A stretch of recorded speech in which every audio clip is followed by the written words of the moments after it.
Morning বন্ধুরা, কেমন আছেন? আশা করছি ভালো আছেন। আমিও খুব ভালো আছি। আজ হলো বুধবার, এখন সকাল 1:30 বাজে। সব কাজ সেরে চান করে পুজো করে চলে এসেছি রান্নাঘরে। দেখুন ভাত বসিয়ে দিয়েছি।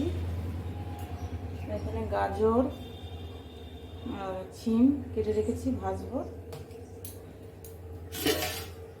ভিডিওটা এখন থেকে শুরু করছি, আপনারা দেখতে থাকুন, আশা করছি ভালো লাগবে। বেগুন কেটে ধুয়ে রেখেছি, ভাতের মধ্যে দেবো। আলু সিদ্ধ দিয়েছি, এগুলো ভাজা করবো।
দেখুন বন্ধুরা, দুপুরে রান্না বসে দিয়েছি। এই যে সাদা শাক ভাজা করছি,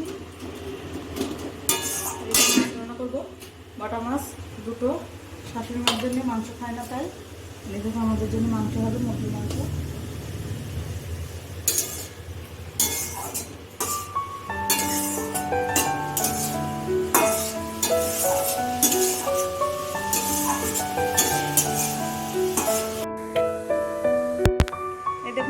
শাক ভাজাটা প্রায় হয়ে এসেছে, এবার নামিয়ে নেবো।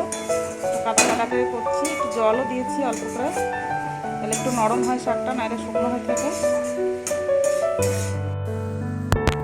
দেখুন ওইদিকে মাংস শাক ভাজাটা হচ্ছে, আর এদিকে মাংসটা আমি মশলা মাখিয়ে রেখে দিচ্ছি। মশলা মাখিয়ে খানিকটা রেখে দিলে রান্নাটা সুন্দর স্বাদ হয়। চামচ দিয়ে মাখাচ্ছি, লঙ্কা বাটা আছে তাই হাত জ্বলবে, চামচ দিয়ে মাখাচ্ছি। মাখানো হয়ে গেছে, এবার ঢাকা দিয়ে রেখে দেবো। বড় বড় করে আলু কেটে রেখেছি।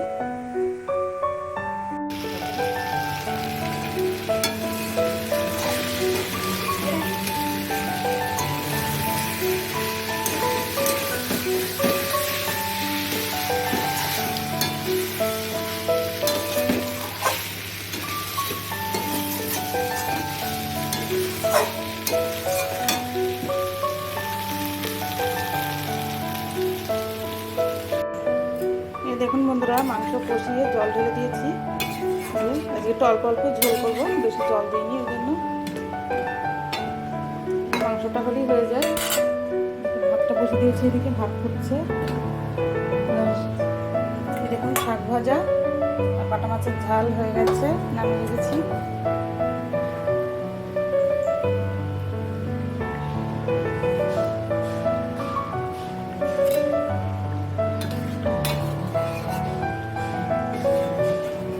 মাংসটা আর একটু বাকি আছে, ততক্ষণ হতে থাক। আপনাদের সঙ্গে একটা জিনিস শেয়ার করছি, চলুন।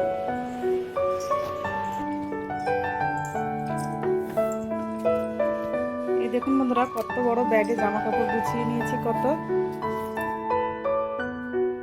ব্যাগ দেখে বুঝতেই পারছেন কোথাও বেড়াতে যাচ্ছি।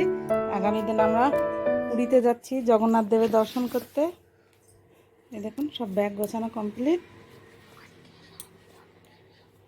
ওখানে গিয়ে আপনাদের সাথে সব ভিডিও শেয়ার করব, যতটা পারি চেষ্টা করব। দেখুন সকাল করে খাওয়া দাওয়া করে নিয়ে এই দেখুন বন্ধুরা, রাত্রে রুটি বানাবো। এই যে আটা মাখছি, সন্ধ্যে দিয়ে চা খেয়ে এসেছি আবার রান্না করে। দেখুন